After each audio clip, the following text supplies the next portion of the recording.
Hey, what is up, everyone? This is Ete with another episode of The Company Next Door.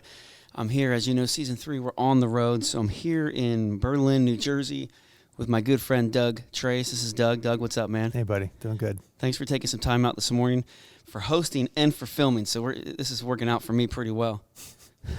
Yeah, I'm glad you're able to stop by here, see you in Jersey again. Awesome, man. Yeah.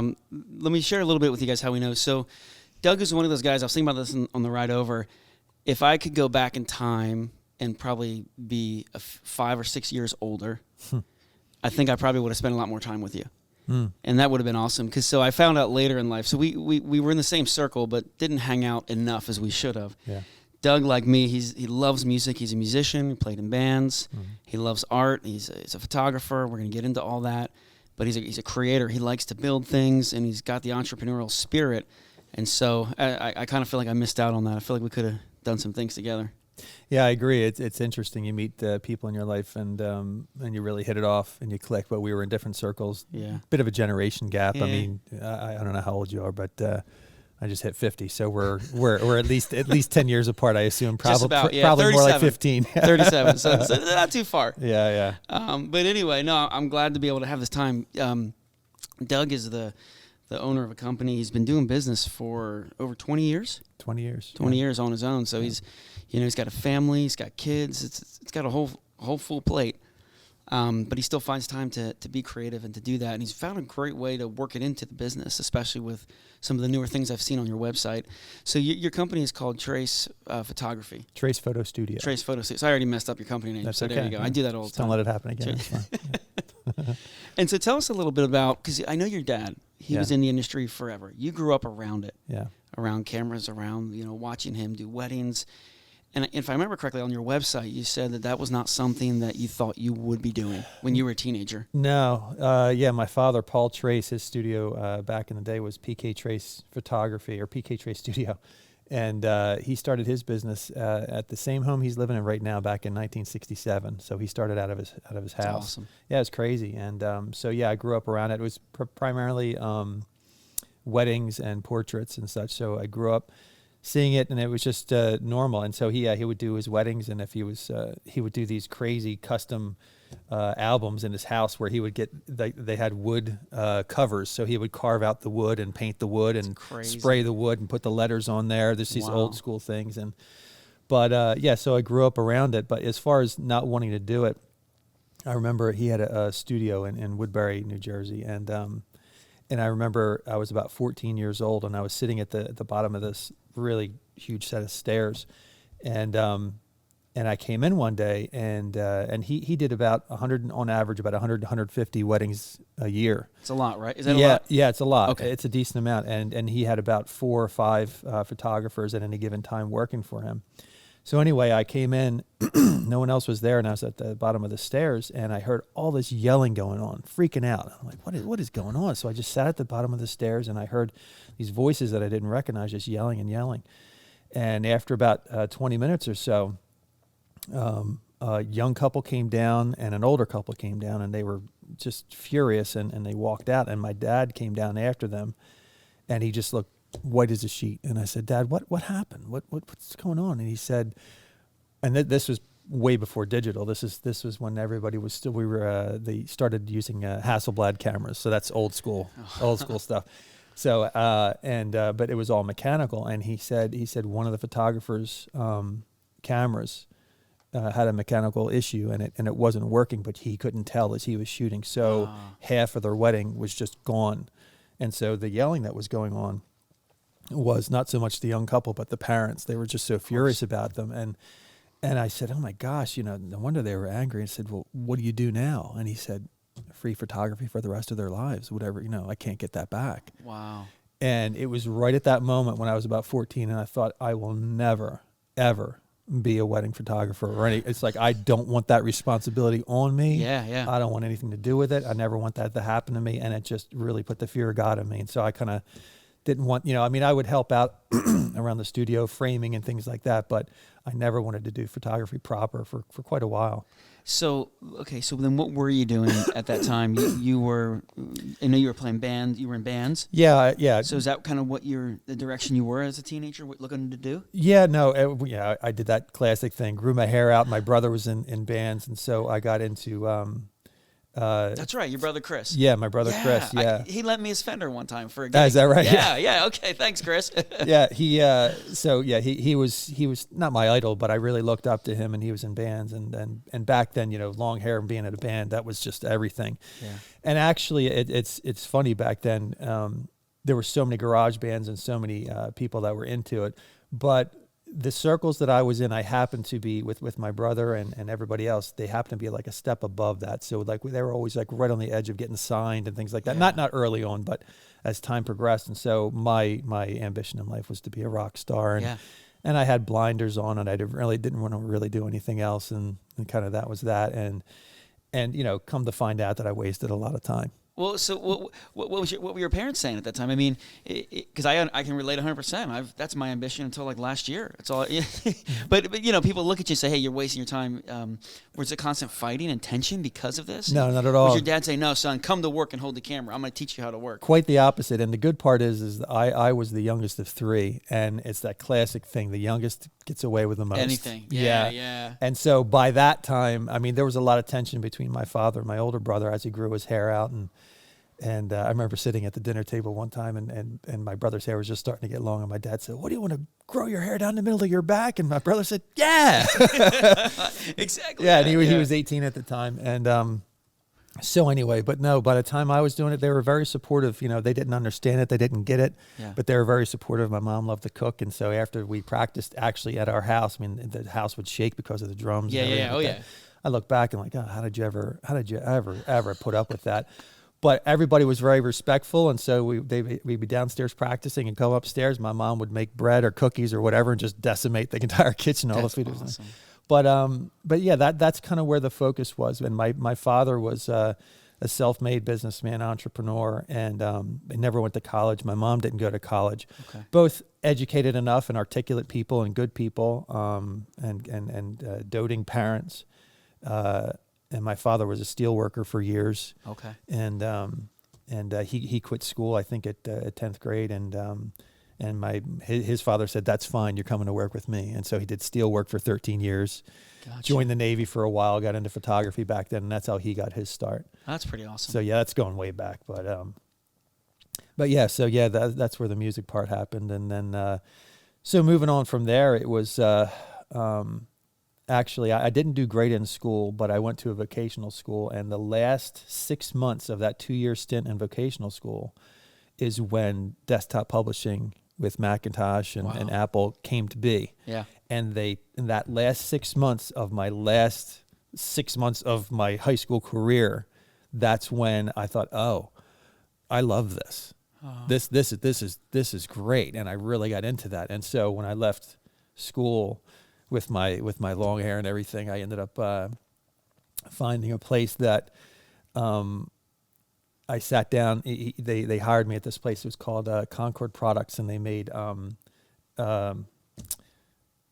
cubicles for offices. Okay, they were a manufacturer and a distributor of these things. So anyway, and I walked into the room, and he said, "Okay, you're hired," and which I was grateful for, considering the way I looked with my hair down the middle of my back.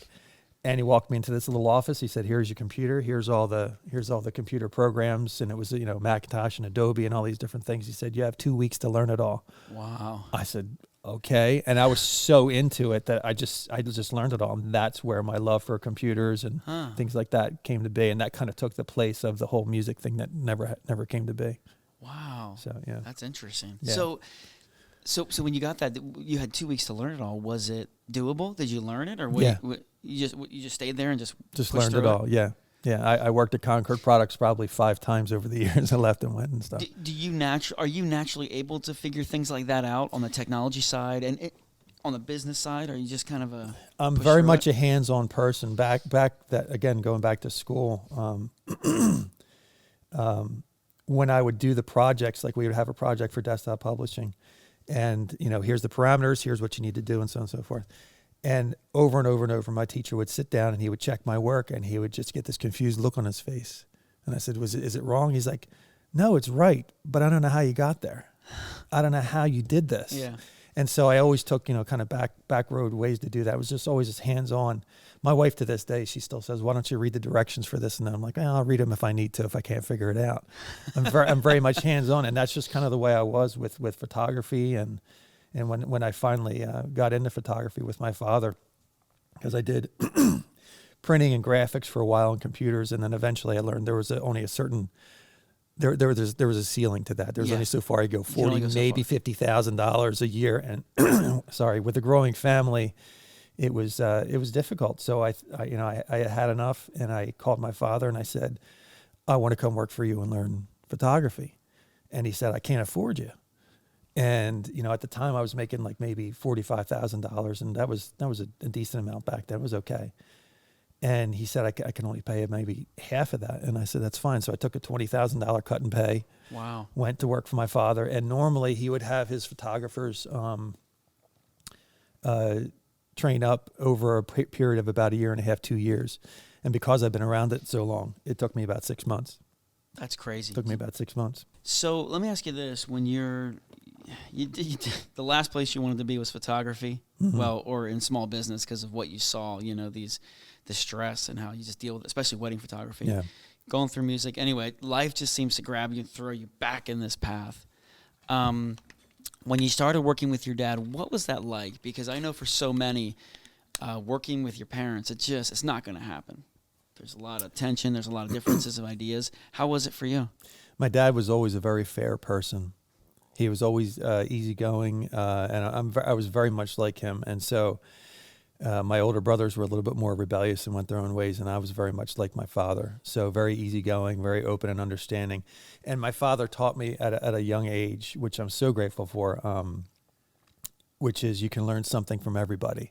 Yeah. And having that built-in kind of, I hesitate to call it humility because I'm not trying to brag about that, but having that humility is really, really important because it allows you to meet anybody in any walk of life, in any station, higher than you, lower than you, whatever, and just sit down and listen to them and know that you can learn something from them. And I love that because what it does too is it transforms the way you see people, right? It does. If you really believe that everyone has something valuable to offer, you look at everyone as if like, hey, I can learn from you. There's a lot there.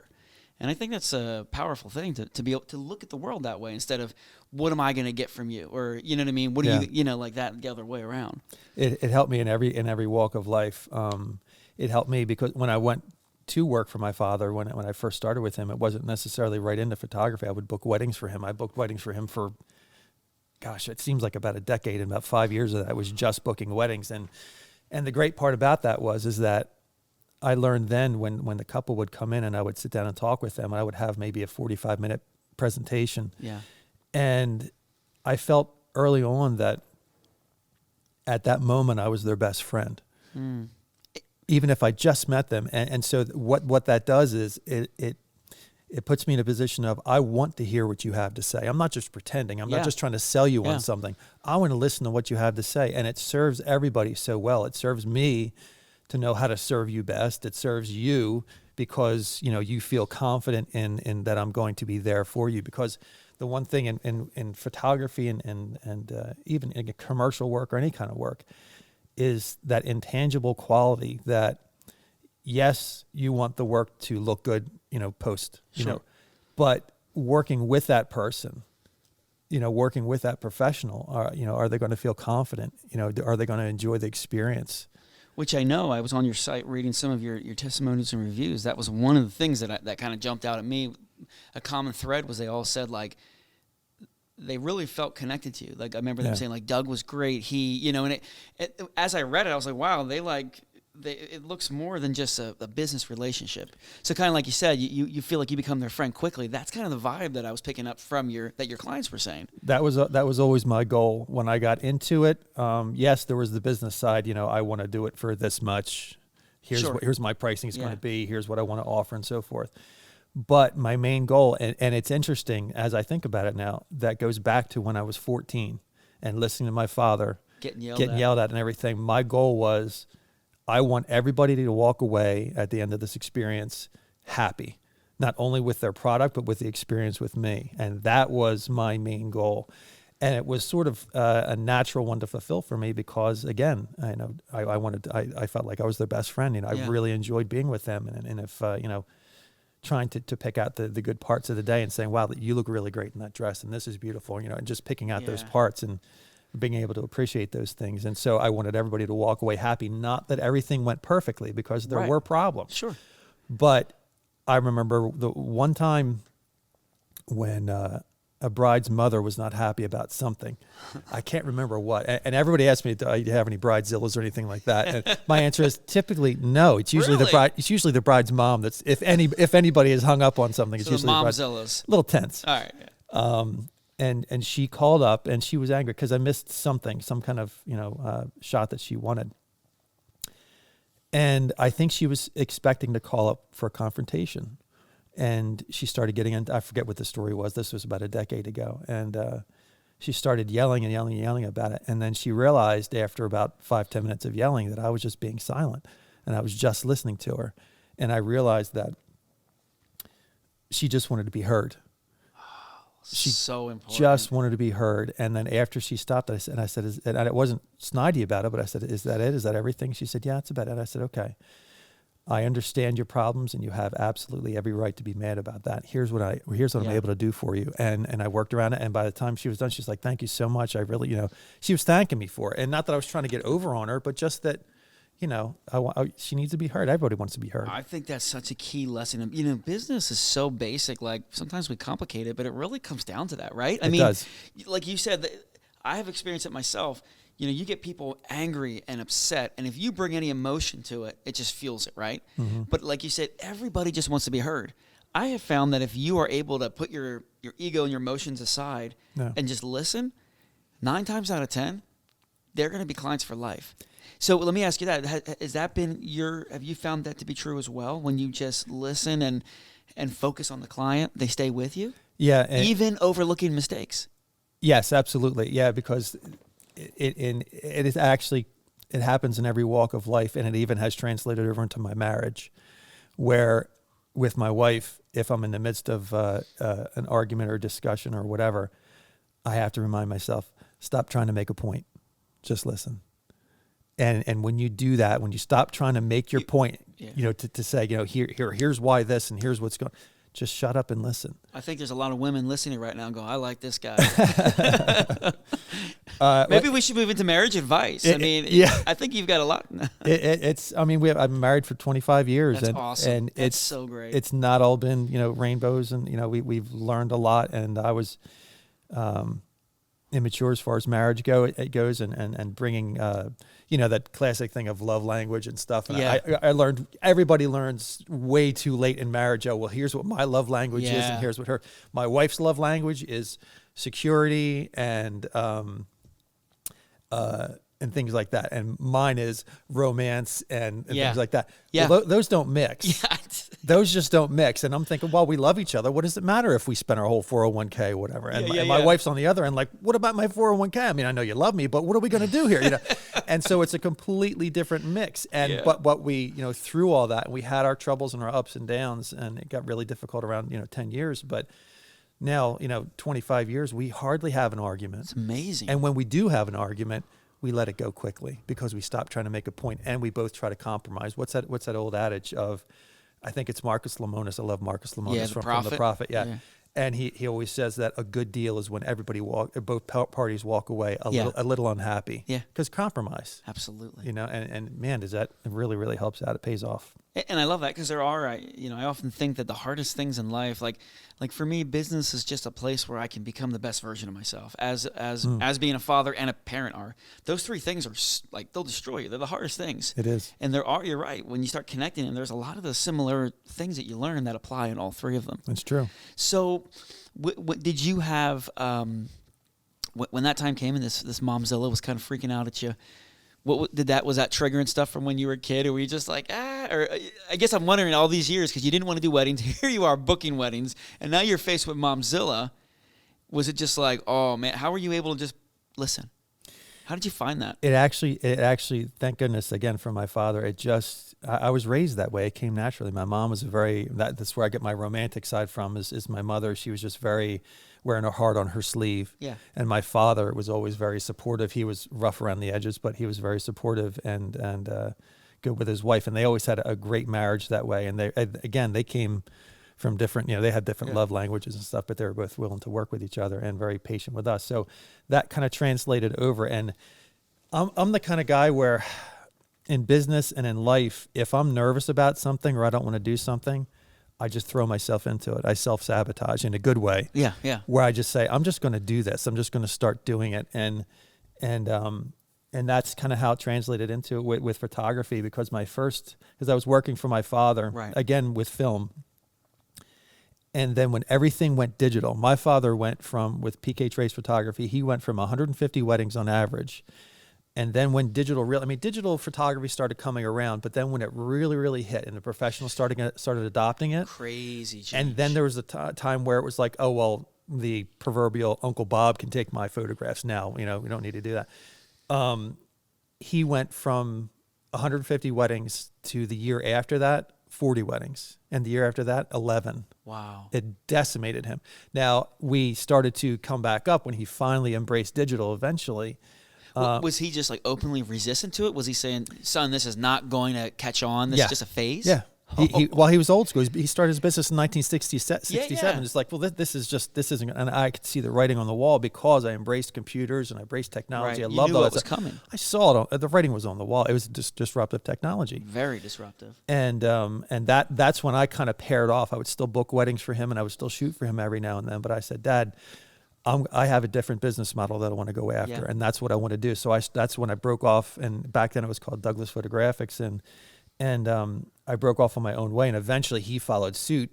In about 5 years after that, he got got a huge loan to buy all this digital equipment for all his people, and but that's when I broke off and went my own way and embraced digital photography. And my first year I did, I think, 10 weddings. Then the year after that was 15. And then for the past 20 years, it's been 40 to 50 weddings myself every year. Wow. So let me ask you this. So when you, so around that time, you're seeing the writing on the wall, what's coming, the industry. And yeah, this photography got hit like more than most. I mean, Huge. I just upside down. Huge. Yeah. Like you said. And I want to come back to that. I want to ask you some industry questions. But at that time, to give a reference, so if your dad was doing 150 weddings in the South Jersey, Philly area, was he, how many companies were here at that size? So was he one of the bigger companies? Was he kind of average? Was there 20 companies? What was it? He was on there was a lot of companies, and it's interesting because he was in the industry for so long. His name for a good 40 years was synonymous with photography, portraits, and weddings. He was the guy. For years, yeah. You said PK Trace, everybody in the business and outside the business knew. There was a lot of guys in the industry who started their businesses because of my father. He would train them. Yeah. And then they would go off and start their businesses. Not everybody, but there was quite a few. So it sounds like he was one of the larger players in this area. He was. So you grew up you were taught in the right place. Yeah, for sure. And I was just talking to my buddy before this, where it was like, actually, I think I was talking to you beforehand. When I would go shoot weddings, quite often there'd be portraits hanging on the wall that my father had shot, or someone in his studio had shot. And your father this and your father that, and that's why they got their daughter or their son to hire me. Yeah, because they knew my father's name. So did that ruffle any feathers when you split off and started what you were doing? Because your dad was over here, still doing kind of the old school way. You're saying, "Hey, Dad, technology's moving. I'm going this way." It took him 5 years to catch up. You started booking your own business. How did that go? Was he okay with it? It didn't. Yeah, he was fine with it. At first, he was kind of again resistant to digital photography, but because the model that I was going after was so different from his, like the whole business structure of how he did things, how he handled money and photography and everything, it was different enough where it was like, okay, let's go do your thing, son. Yeah, that's over here. Pat on the head and go do go see what you can do. But as I started to find success, he had nothing but pride, and he was just proud of me because of that. And he was happy to see one of his sons, because my older brothers didn't, and one of his sons go after photography, and he's been nothing but supportive. That's awesome. Yeah. So how did you start getting work? I mean, you had experience, helping manage and working for the company, your dad's company, but now you're faced with the challenges that have to stay with you.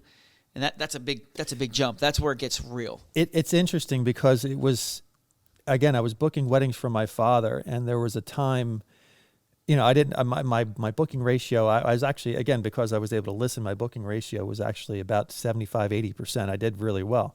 But there were some, because of my father's pricing was too high or whatever, because he was on the high end of the medium range. There were others like Phil Kramer in Philadelphia. He was like, back then it was like $5,000 package to start, and if you wanted him to shoot it, it was $8,000. Yeah. But my father was on the maybe 3,500, 2,500 to 3,500, Gotcha. and back then it was a little bit high.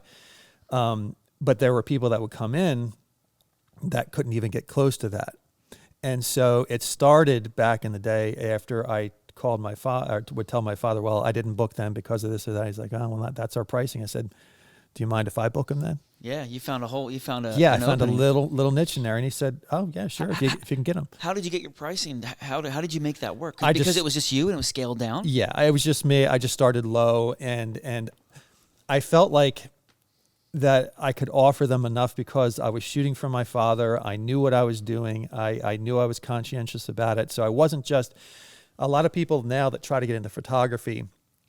They offer low pricing, which is great, and they get the client, which is great. But what they're actually doing is cutting their teeth and making their bones, as it were, on clients that are unsuspecting, that don't know any better. And so they're doing it to build their portfolio, and that's a problem, right? Because it can really go south for the couple if because they're hiring someone. He only charges $400. Well, that's great, but how's your photography going to turn out? Yeah. And how's the person going to be on that wedding day? There's so many variables there that I had already hammered out with my father working with him. And so when I was able to offer low pricing, that got me clients, and then that eventually got me a reputation, and then I eventually built from there. So it actually started while I was still booking weddings for my father. So as you do this, you see an opportunity, right? People are coming, they're not quite fitting.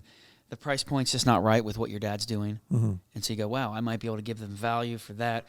At this point, are you married, having kids? Where are you in the life side? Are you starting the business with a family? I'm about 5 years into it, and I had my first I think 2 children at that point. Because that's a lot of stress, just that being married, having kids, and now you're gonna jump into this business. It's again, it goes back to my father. We handle stress really well. We kind of just, it is what it is, and it's a good and bad thing because it's.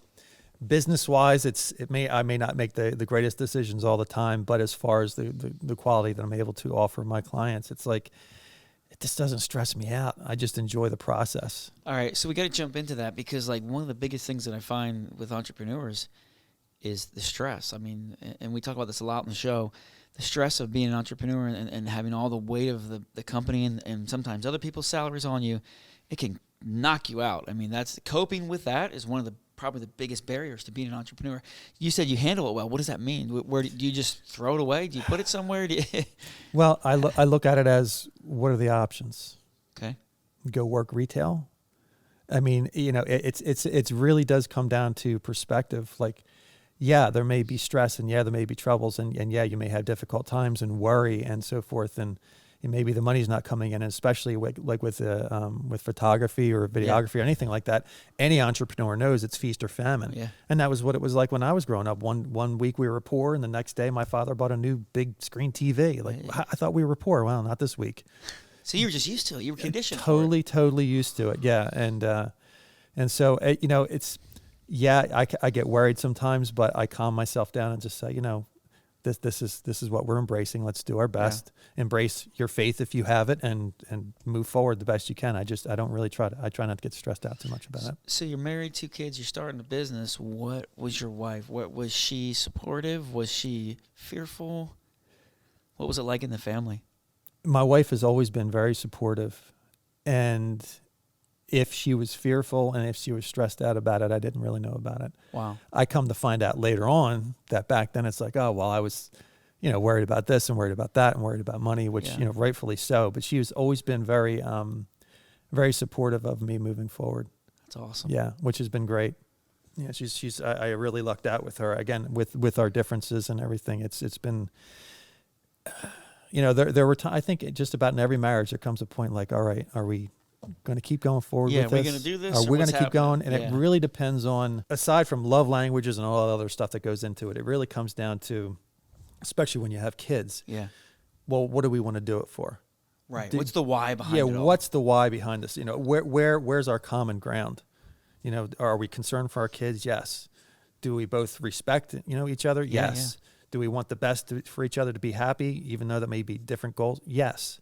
Well, if those questions are answered, then let's power forward, move forward. If we need counseling, let's go get counseling. Yeah, whatever it takes. Again, and we've done that. We've gone through counseling, and awesome, that's really, really helped. And I wish everybody would do counseling. It's still got this bad stigma. It's like, what are you talking about, man? I have an outside guide for you. Yeah, it's been interesting because when we went through counseling, it was a little difficult, and then it was super helpful. But then there comes a point where it's like, okay, the counselor's now just trying to get into another check. Yeah. I think we've gone as far as we can go. Let's take these tools that we've learned back off and then go forward. Gotcha. If we need more counseling later, we'll go. Gotcha. But that really helped with us. But yeah, having common ground and knowing that you've married somebody that at baseline is a good person. Yeah. And is respectful. And the only time I would say, to leave a marriage or anything like that is if it's better for the kids because it's so toxic. Right. If you have a toxic relationship, then, Yeah. But anyway, we're getting off the rails and getting into marriage counseling here. Maybe there's a new career there for you. Yeah, right. So you're building the company and she's supportive. And tell me a little bit about the next, basically 20 years until now. Sum it up, 20 years up in 2 minutes. No, I'm just kidding. Obviously, it's a lot of ups, a lot of downs. There's a lot of pivots and shifts. I know you're going through one-ish right now. You said you'd love the street photography. It's on your website. You're going into the city. You're taking really cool artistic shots. What's the journey been like just the last bit?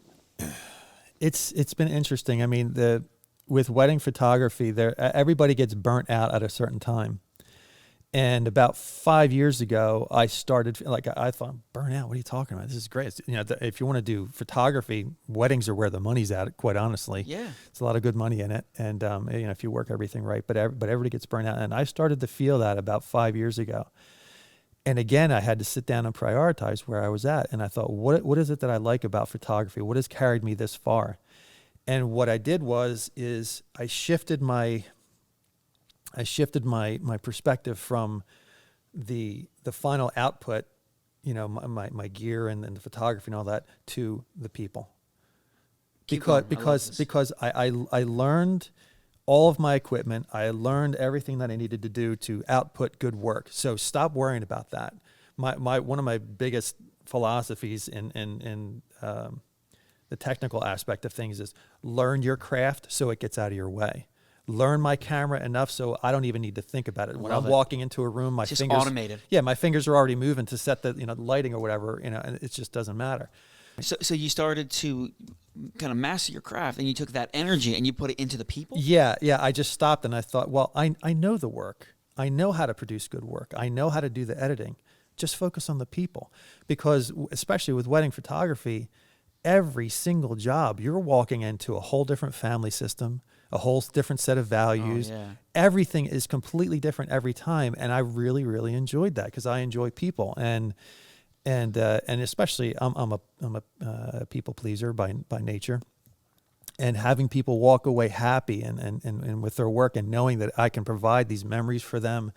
And years from now, they're going to sit down with their kids and say, here's where we got married. And this is, our photographer was such and such. Yeah. And that's awesome. Yeah. And so when I just started focusing on the process rather than the final product, because my final product was nailed down. Yeah. For lack of a better term, I perfected it. I knew what I was going to do. And so I just focused on the people, and man, did that change. I love that, instantly the burnout went away. And now I just look forward to getting to each wedding, getting to know the people, having some good laughs, having a stress-free day, and all the rest of it just happened because that work was already done. That's I'm going to restate that because I think that's a huge, powerful thing for those of you. You did get to a point where you kind of get that burnout. I went through it with customers. They would drive me nuts. It's just a few years ago, and I thought, I'm kind of hating this, what I'm doing. Yeah. But I love that you were trying to solve it and figure it out, and then you just said, oh, I've got to reshift, and my priorities, my focus. Yeah. And then once you moved it to the people, to the customer, it unlocked something new and it became fun again. Yeah, and if I had awesome. if I had done that and I thought, well, I have my craft down, but I'm kind of bored with that and I can't stand the people anymore, then it's time to move on. If there's nothing that you're doing it for, if you're miserable, there's no point, you know.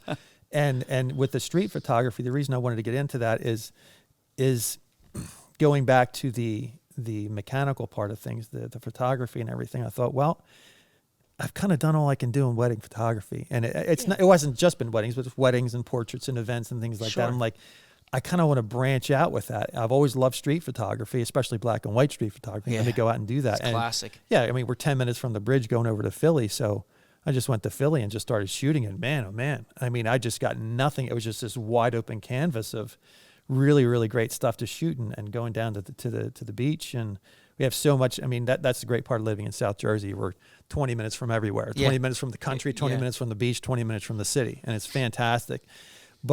And that's when I started really, I thought, wow, not only do I have a passion for this, and not only do I have access to this, which I want to get back to access. That's another thing I want to talk about. Okay. But I really have a kind of a knack for it, because it's interesting how wedding photography particularly really does set you up for so many other types of photography if you think about it. So, for instance, when I go to the bride's home, the first thing I'm doing is product photography. I'm doing her shoes, her rings, her dress, all these different things. The lighting has to be just right. Yeah. I'm doing it inside, outside, and now it's time for some portrait photography with her and her family. So I'm getting everybody together. I have to pose them just right. It's not just putting everybody in the line. And so taking care of that, and then going to outside, and then going in a church with completely different lighting and huge landscape, vaulted doing architecture, architecture, absolutely. Getting to church before you even walk in there, getting to church inside before the ceremony happens, and then it's going to a reception. Now you have an event, and now the whole key to that is keeping your head on a swivel and anticipating everybody's movements. It's constantly watching all these different people and saying, okay, you know what? They're having a conversation. They're really enjoying it. Wow. He's about to smile and start laughing. So I get myself set up for that shot. I wait for it, and boom, he starts laughing, click. And that's why so often one of the things that I would hear afterwards is people saying, how did he get that shot? I don't remember him being there, over and over. You see that in the reviews on my site. Yeah. He got stuff. I had no idea he was even there. And that was one of my goals, is to get out of the way so they could just enjoy themselves. Because so often people say, oh, I have a horrible smile. And they're right when they're posing for a camera, but when they're just talking, people natural, laughing, candid shots, you know.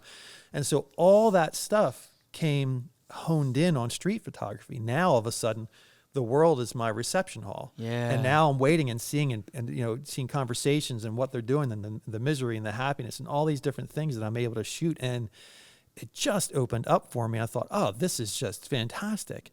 And then COVID happened. Yeah. And then COVID, and everybody left the streets. And you were telling me beforehand a little bit about when you went on July 4th, you went into the city. Tell me about that. July 4th, I forget if it was a Friday or Saturday night, but if you can imagine, July 4th, 6, 7 o'clock, it's just starting to get dark. And it was like, you ever see the movie Book of Eli?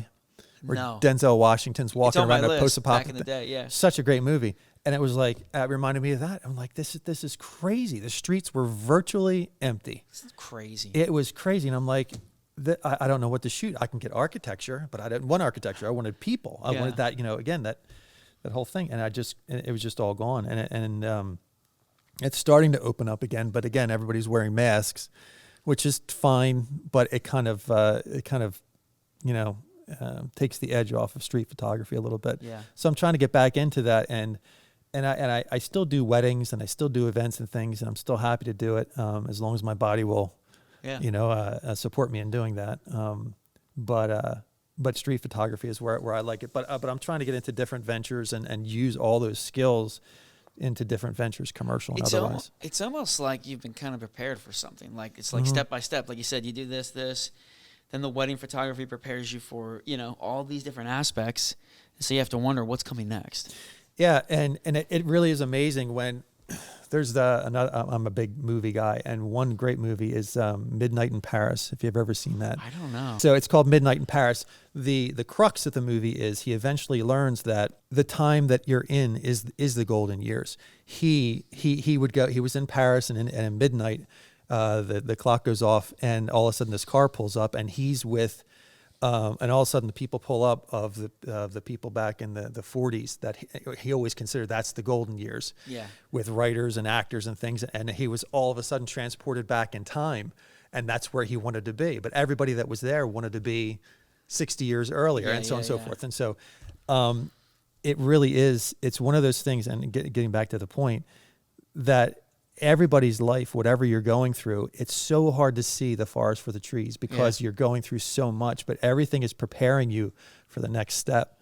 And so you're right, in wedding photography and with my father and all kinds of different things, all that was preparing me for the next step, whatever that is. I really don't know what it is right now. I mean, I just turned 50. I'm still doing some weddings and stuff, but I'm trying to, morph my career into something else and use that skill set with people and with photography and all the things that I've learned to shift into something else. And I'm not sure where that's going to go right now. Do you have interest in other industries outside of photography, or is it always do you see the future, you're involved with the camera, you're behind the camera?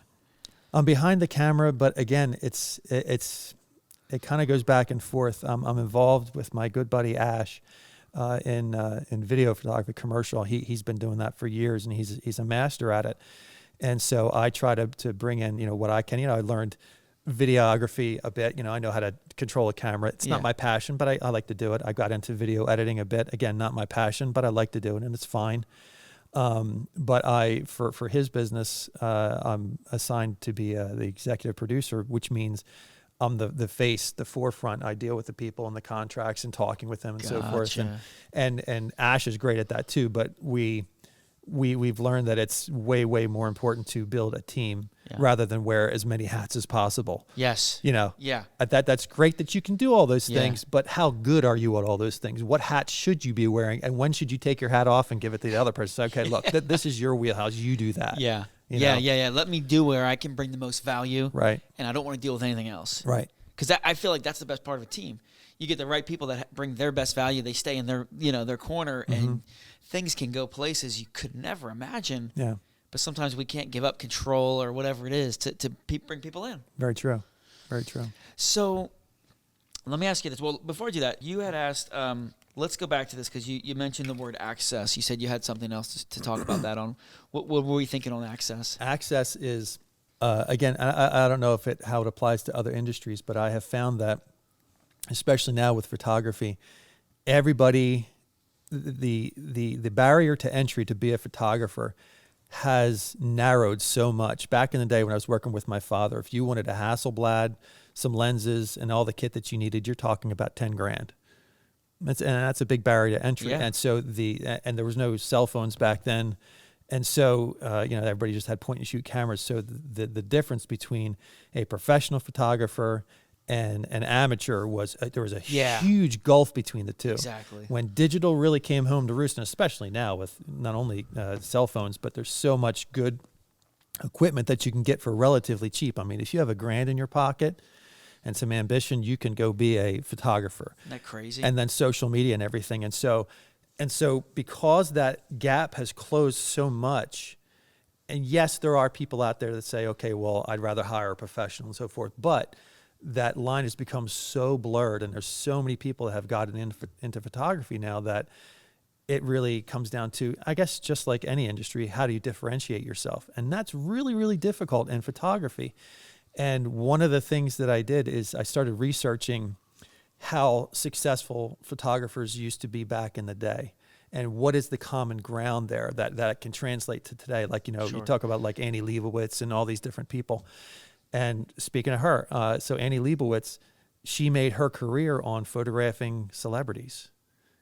And so what's the difference there? The difference is she had access to them. To the celebrities. So in any career, if you have access to something that someone else doesn't, that is a huge differentiator. If you have access, to the companies next door to these people, well, someone else might say, oh, I want to do what Ete's doing. Well, I hope you have access to these people, because if you don't, you're not going to have any content. Makes sense. Yeah, and that access is huge, such a huge differentiator. So would you say then to other entrepreneurs or whatever, anybody, look at your phone, look what you have access to, and start maximize it, utilizing it? The tools that everybody has in front of them are so commonplace now that quite often they don't know what they have there. Yeah.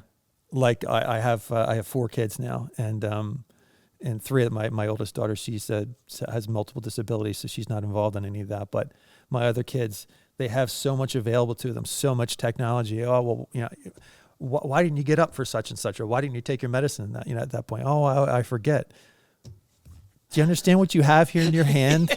It's a really expensive alarm clock. It's a really expensive alarm clock, but it's so much. I mean, I use this all the time because, my mind is okay, but I forget a lot of stuff. Oh, yeah. I use my phone all the time as reminders to do everything, but there's so much technology out there, and it's become so commonplace that so often people don't realize the resources and tools that they have in front of them. Yeah.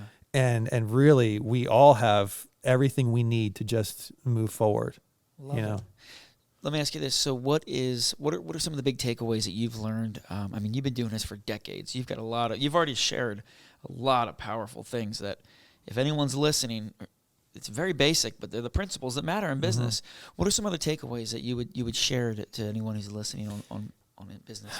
I would say honesty. And I don't mean that in the, normal sense. I just mean honesty with yourself. Okay. Honesty with the people that you're working with. If you want to be, and I go back to photography a lot because that, it seems to be my point of reference. But, if someone were to be a photographer or any industry, but specifically a photographer, and, the way to go about that is to be honest with yourself. Fine, you may have all the tools, but how much experience do you really have? How much can you really offer to that couple that wants to hire you on the cheap? So the way around that is be honest with yourself. Go approach any photographer in business and say, I want to shoot for you for free for 3 months. I want to be a backup photographer for you, for 3 months, 6 months. Go do an internship and learn what you need to learn in order to provide the value for the customers that you want to serve. And honestly, again, being honest with yourself, if you don't like people, then don't be in a people-oriented business. Yeah, for sure. And that goes all the way down to retail. If you don't like people, you hate people, then don't do that.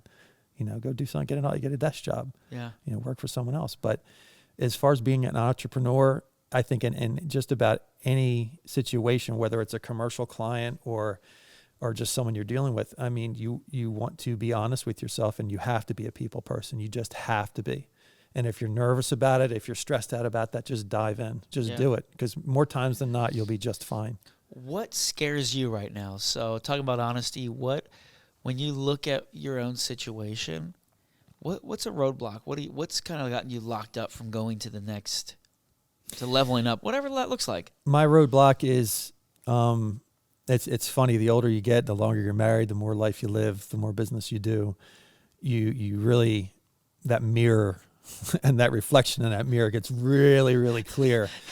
And that's where the honesty with yourself comes down, and you say, okay, well, what am I good at and what am I not good at?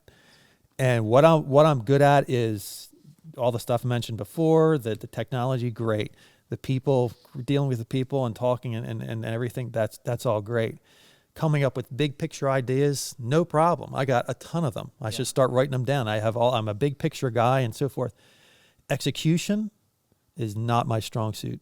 It just isn't. If I didn't learn everything I learned from my father, and there were even things like I saw my father doing business, and I thought, I'm not going to do it that way. I'm going to do it this way. So I learned what to do from him and what not to do from him. So that was all great, and I had that opportunity, and that was a really fortuitous thing to be able to grow up like that. But I know time and time again, when I work with my good friend Ash, we've come up with a lot of good ideas. Yeah. I'm not really great at execution.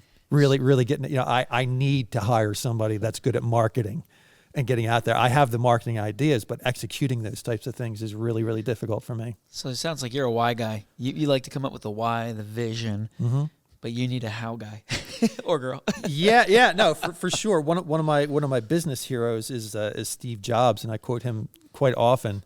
Not that he didn't have his flaws, of course he did, but one of the greatest things that I took from him watching him over the years was he knew how to build a team.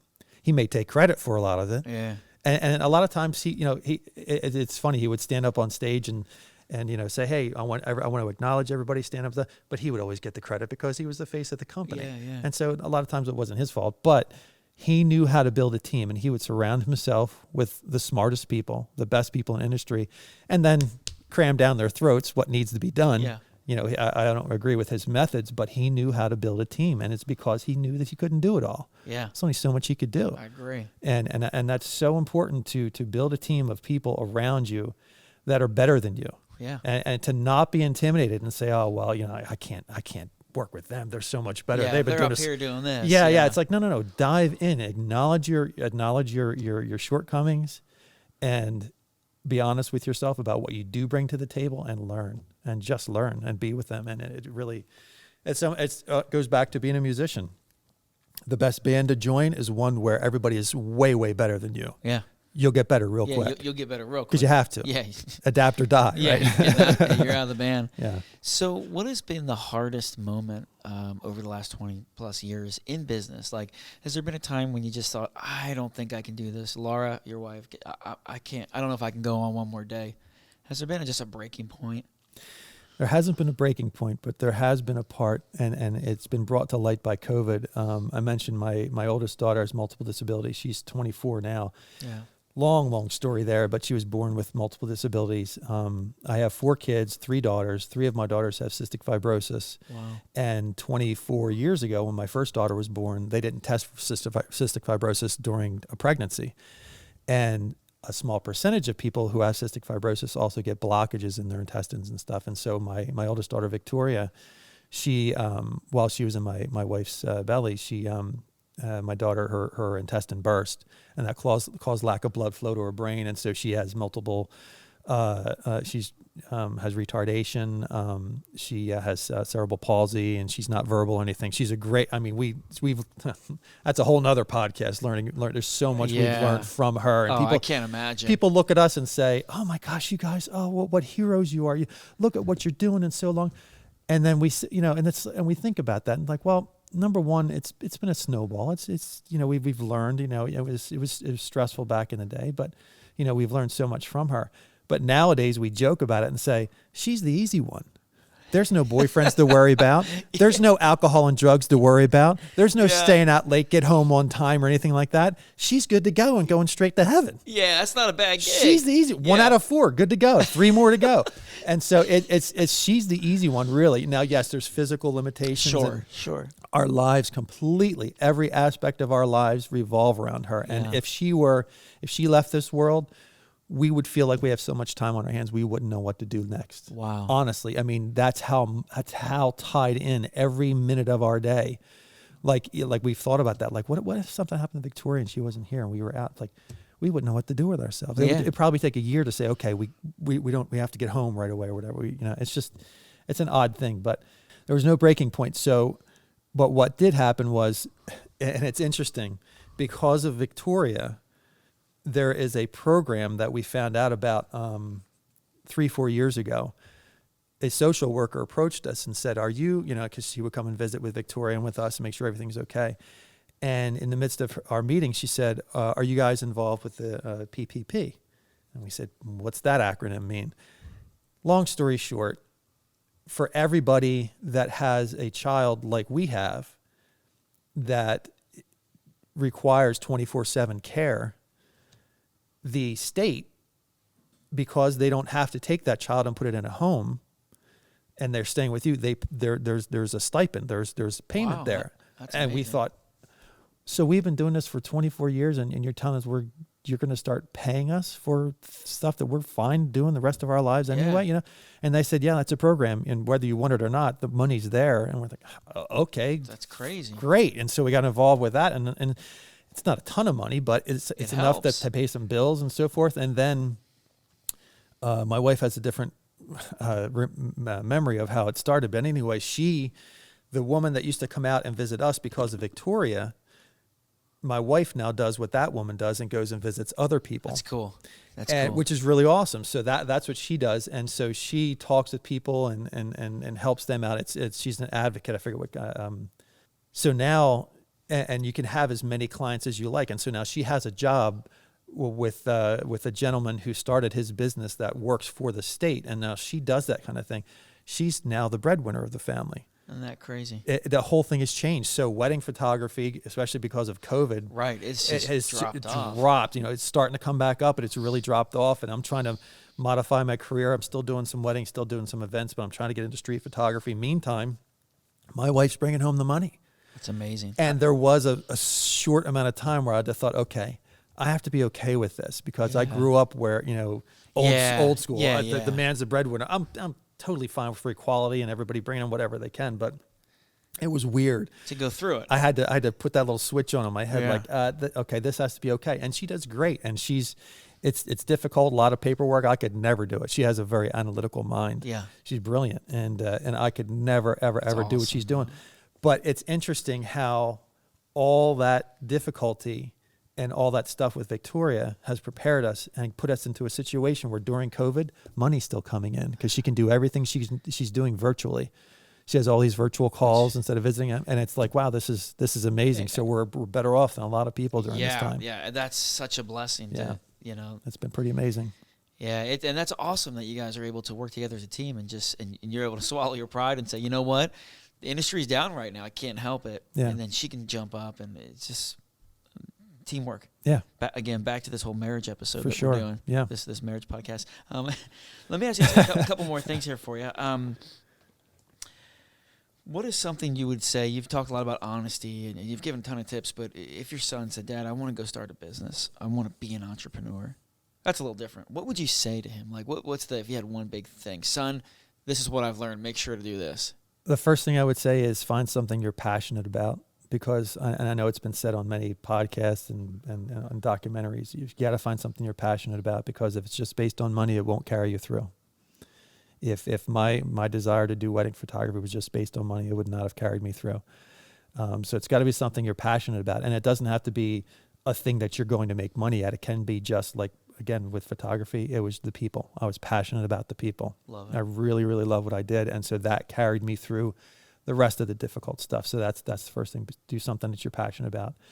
Second of all, again, find out the technicalities of that thing that you want to do, whether it's schooling or learning technology or whatever it may be. Learn that till you know it forward and backward, so it gets out of your way. So you don't even have to consider it. So you can focus on the passionate part. Let the other stuff happen, all the other stuff. Be passionate about it and learn the skills that need to be learned. Go to school, whatever you need to do. I would say, to get it out of your way. And sometimes it takes sacrifice, I mean, I joked earlier that I don't read directions when we get something new. When I get a new camera, I set aside a week or two and I sit down with that manual and I read it front to back. Wow. And then I go on YouTube and I learn about that camera and I learn everything that I need to learn. I just switched for the past 15 years. I started with Fuji or Hasselblad, then went to Fuji for digital, and then did Nikon for years and years with a DSLR. And then I just switched over last year to Sony, and I have an A7R4, powerful camera. I sat down, I put the camera aside and just read the manual, and then I went online and learned about it. I'm still learning about it. Yeah. There's a lot to learn, but learning that so it gets out of your way, so you can do what's really important to you. That's what I would. Yeah. I love that. Let me. What's a tip that you would give, just more industry specific? So, sometimes when we have a business, it's hard to educate the client. Sometimes they might, I don't mean that in a cocky way, but they may need something, but they're not, how do I best prepare for a wedding? How do I best prepare for the shoot? What is something you would say to a potential client that might help make the experience better for them? Something they could do?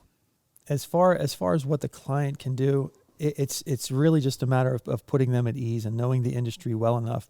I can't tell you how many times on weddings, for instance, and I know this is going back to wedding, but that's what I've been involved in most of the time. But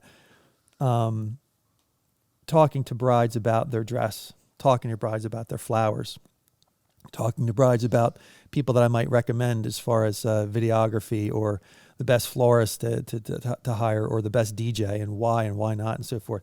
Talking about with them all the different aspects of what's going into their day other than what you're providing, knowing the industry, and helping them feel comfortable. And it just pays off dividends, because you want the experience with the people that you're serving to be really, really high end and excellent from beginning to middle to end. Yeah. And of course, we all know that one of the greatest things in entrepreneurship is getting a referral from someone who loved working with you. Can't beat it. And that's when my business really, really blew up. I had nothing but good referrals because, a lot of times, like in my reviews, he was a little pricier than other people, but we just loved working with him. Yeah. And that really, really pays off. How do you define success? How do you know if you've made it? What is success to you? Filthy rich. No, I mean, success is... It's different for everybody. It is. I mean, because I go back and forth. I'm of two minds. I mean, success, monetarily speaking, is... I've never wanted to be filthy rich, honestly, but just enough where my bills are paid and I have a little money in the bank and I'm not really stressed out about that type of thing. Sure, yeah. So sure, there's that part, and that's essential. Because it doesn't matter how many paintings you're going to paint if you're not selling any of them, then who cares? Right. Yeah.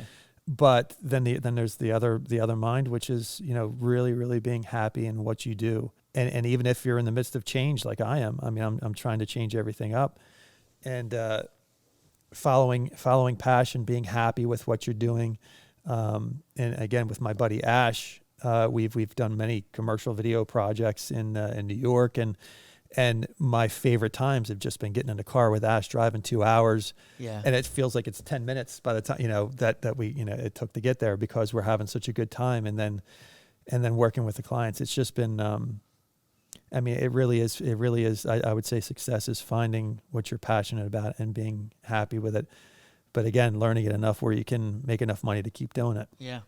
Because it's hard not to. I just had, about 5 o'clock in the morning, 3 or 4 weeks ago, I got an email, and it was from this guy in the UK. His name is Tris Dixon, and he actually has a podcast. He talks with, he's a very successful podcast, as it turns out, for the past several years. He's I think he's a weightlifter. He's really, really fit, big guy. Oh, wow. And he talks with boxers, new and old. And he actually has, I think he's done a book on the neurological effects, the long-term neurological effects of boxing and the people he talks to. And the reason he contacted me is because my father, back in the 80s, he was my dad was the photographer for the light heavyweight champion of the world, Matthew Saad Muhammad. And that was a big deal back then. And Matthew was everything in boxing back then. And I asked my dad, I said, how did you get that job, by the way? How did you first work with Matthew? Because I was about 10 years old back then. I'm like, how did that ever happen? And like we would go to all these different places and hotels and places where the boxing matches were happening. And we went to Muhammad Ali's training camp called in Deer Lake, Pennsylvania. That's awesome. Yeah, and I asked my dad, and he said, well, I was giving a class on photography, and this one student who was in my class, he approached me and said, I double booked. I'm going to be, I have a job that's in Atlantic City working with, I forget who the musician was, but it was a big, huge musician. My dad wasn't interested in that. And he said, and the other one is shooting ringside, a new fighter, Matthew Saad Muhammad, whatever. And my dad said, I'll do that one. And after he was done, because he was so into it and loved it so much, and his trainers, Matthew's trainers, and everybody loved him so much, they said, come on board. And he was the photographer for years for Matthew. So any photography or anything that went out, it was all my dad. And anyway, fast forward to a couple weeks ago, this guy, Tris Dixon, he contacts me. It's 5 a.m. I look at my email. I'm like, who is this guy from the UK? And he said, are you related to the same Paul Trace that was the photographer for Matthew Saad Muhammad back in the 80s? And I couldn't get back to sleep. It was 5 a.m. I'm like, I got to reply to this guy because he's in the UK. He's 6 hours ahead. And so I said, yeah, as a matter of fact, I am. And we went back and forth. And it turns out my dad was working with and for Matt. And I met Matthew Saad Muhammad, when back in the day, on his way up to success when he became the champion. And so he was the champion of the world. Well, Tris was on the other side of that when Matthew's divorce came through. He wasn't the champion of the world anymore. All these problems happened. He lost everything. He ended up being a roofer and an electrician, and now Matthew's passed on since then. But Tris, he had a difficult time in life. He was making some bad decisions in his life back then, but he was on the back end of Matthew's decline. Yeah. And it was, was sleeping on his couch and things like that. And so they were friends back then, but now Tris has really made a name for himself. and he wanted to do a whole story on Matthew. He was good friends with Matthew. And so he was reaching out to me. I started sending him pictures and told him about my dad. And he was like, oh my gosh. And I said, well, let me hook you up with my dad, and got them talking and everything. And it's awesome. It's interesting how everything comes full circle. Full circle, yeah. It really, really does. And as a matter of fact, I'm going to be going up to, I contacted Tris because that Muhammad Ali's training camp in Deer Lake, they're redoing it. It's been run down, but they're redoing it. Oh, cool. And they're going to call it a Fighter's Heaven, I think it's called. And I said, do you know the guys that are redoing that to Tristan? He said, yeah, as a matter of fact, I do. I visited with them, mentioned my name. You can go up there and get access. So I'm going to go up there and just shoot them, take some photography of them doing that. So point being, you never know where something is going to lead. Oh, yeah. You just don't. And even though it seems mundane, like, let me go take some photographs. You don't know who you're going to meet. Yeah, you don't know who you're going to talk to. You don't know what that's going to turn into. So take every single opportunity that comes in front of you, no matter how outlandish it may seem. If some guy from the UK emails you at 5 a.m, take time to look at that, because you never know. I love it, man. That's some solid advice. My last question for you is, you ready for this one? If you are, if you're stuck on an island, you say you're marooned on an island, you can bring one album, one book, and you can have one meal. What are you gonna have? What are you gonna bring? An album, a book, and a meal. Yeah. Geez, there's a question for you. I didn't want to let you prepare. Yeah, you didn't. You should have asked me that one before. Nope. The album, growing up, I was what was called a metalhead back then, so it was nothing but metal. Today, my tastes are really, really varied. Everything from Iron Maiden to Harry Connick Jr., although I don't like Iron Maiden as much as I used to now. That'd be really hard. So I would say, as far as an album goes, something that would keep my interest enough, and so it would have to be something by Radiohead. Yes. and honestly, in rainbows, or what do you think? I would say OK Computer. Yeah. But I've listened to that so much, so it's like, I could sing it. I have that album in my head. So probably in Rainbows. So let's go with In Rainbows by Radiohead. Love it. You're the first person, by the way, to say that. So. Gotta go Radiohead. And probably the only person. Well, it's one of those. I mean, they're one of those bands that are they're so interesting and so layered. It's you could spend a decade unraveling new layers. Exactly. Yeah. So that's why I would go with that. As far as a book goes, I'd have to say, I'm a member of the Church of Jesus Christ of Latter-day Saints, and our book is that we read is a companion scripture. So we have the Bible and we have the Book of Mormon, and I'd have to go with the Book of Mormon because for personal reasons. But it's just a book just like the Bible. You can keep on reading. I mean, just find new things. The Bible, the scriptures are the Radiohead of the religious world. if he said it. Yeah, if you can keep, because there's so many, it's so layered. You go so deep and learn and so forth. That's awesome. And what was the third? A food? A meal, or food. See, I'm a foodie also. Yeah, that's so hard. I over the years I've always said pizza in all its variations, because there's so many ways you can go with it. But I guess I would go with pizza. You can always have pizza, warm, cold, whatever. Where do you get pizza? Where's your favorite pizza joint? My favorite. So real quick, because where I'm living now in Utah, pizza is Little Caesars. Yeah. For real. I'm like, people buy that. You show up to a party. Oh, we're getting pizza. You show up, it's $4 of Little Caesars. You shut the door and leave. Yeah. That's what people do. They love it. So they don't understand. I try to tell them, no, you come back. This is next level pizza. Yeah. Little Caesars is what we get around here when you only got $5 and you're really jonesing for some pizza. And you don't like the person. Right. Exactly. Sorry, Little Caesars, if you ever see this. I mean, Little Caesars has its place. Yeah. But where do you like to go around here? There's a local place that I really, really like. It's called Giannina's. It's right down the road from us, and it's a small place. Their other food is okay. Their pizza puts me right back into 1980s Woodbury, where there used to be a place called Naples Pizza. They're closed down now. Yeah, Naples. Did they move in? Is that the one that was in Mulca Hill? Naples? I'm not sure. Okay. I'm not sure if it's the same one, but Naples in Woodbury, that was old school, floppy, gotta fold it kind of pizza, and just the right amount of grease and salt and cheese. Everything was just perfect. And this place, Giannina's, was the first place that we went to. There's a lot of good places like Pat's and things like that, really good pizza, but But Giannina's, their pizza there it reminds me of Naples and brings me back to my childhood. So while we're on the food, where do you go for hoagies? Because that's a big thing here too. I've got my place, but I want to hear what you have first.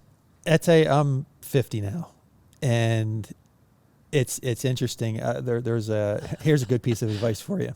I can't remember where I heard it, but it's so true. Youth is a time bomb that goes off when you're 40. Dude, I know it. I'm getting there. It's a time, and almost like clockwork. You get hurt easier. Yeah. You don't heal as quickly, and your metabolism goes drops. way down. Weight, yeah. So when I turned 40, I walked into my daughter's room just to see how she was doing, and on her wall was a picture of, and I was in the picture standing there, and it was a recent picture, and I thought, is that what I look like? Am I that heavy? Oh my gosh, And so I thought, I'm done with that. I got onto that keto diet because I had been on other things trying to lose and work out and stuff, but I'm a real food guy, whatever. When I got on keto, it took about 2 weeks for me to stop craving sugar. Yep. And in 2 months, I lost 35 pounds. Yeah. And I just try to hover around there. I'm 6'2". I'm a bigger guy. I'm 6'2". So I try to stay in the 200 to 210 range. Just right there. It's just right for me because for years I was about 235, 240. Wow. And I was just a little too much weight. We're talking about hoagies because hoagies, yeah. So I know. Well, your answer's funny. Go ahead, because hoagies, cheesesteaks, anything like that. Not a day-to-day. That is a once every few months. If someone offers it to me, I'll have. And I love hoagies, and especially we're in Philly. Yeah. It's not South Jersey is Philly adjacent. Yeah. So cheesesteaks are plentiful around here. So anything like that, I'll eat every now and then. But yeah, I try to stay away from the. So funny thing, I've been on keto for over a year. Yeah. And then I came here last week. Oh yeah, good luck. I was so sick yesterday because we get to the studio, the bands were jamming. There's pizza, there's pumpkin chocolate cookies, there's hoagies. So anyway, I've been sick all week, but it's been so amazing. Yeah, you got to do it once in a while. It's so great going down. Yeah, there's nothing wrong with that, and that's the great thing about doing something like keto is that when someone has a birthday party and offers you a piece of cake, and you've been on keto for a while, have a piece of cake. Yeah, you're fine. Yeah. But it's like if you've been eating sugar all week and now there's another piece of cake and another Coke. Yeah, I can't even drink a whole can of soda now. I just can't. It makes me sick. It's strong. It's amazing how your body gets used to sugar, and I know it's a little hyperbolic, but sugar is kind of like poison. Like what other thing what other food can you eat where if you said, you know what, I'm going to stop eating that for 2 weeks and you go through withdrawals? Yeah, it's addicting, man. It's straight up messed up. Totally. It's dirty stuff, man. Yeah. No, I'm with you, and I'm in it right now. But I got to be honest, it was amazing in the moment. The last few days, I was so sick last. Is it worth it? That's the real question. It kind of was. So for a visit, it's worth it. I never get that. So I'm going to plug mine real quick because I never get to. So Pal Joey's is like my number one favorite. Oh, yeah. They have a sandwich called the R Special. Mm-hmm. We ordered a 2-footer about this big. Wow. Bringing that home was one of the best days. It was like I had a third child. Our special pizza. I go to Papa Luigi's in Pittman, or like Steakout's pretty good. Yeah. But anyway, man, we shouldn't talk about food. Yeah. Well. Anyway, so thanks, man. I appreciate your time and for helping out with the film and for the lessons. I think there's just some great value here, man. Some great little tidbits if people are listening. Really helpful stuff. So thank you. It was my pleasure. I'm really happy to sit down and do this, and it helped me to go over a lot of good memories and stuff. So it's good seeing you again. Awesome. Yeah, it's been a blast, man. Thank you guys for tuning in. I hope you've enjoyed our time with Doug Trace. So we're going to put a link to his show in the notes below. And we'll see you on the next episode of The Company Next Door. Thanks.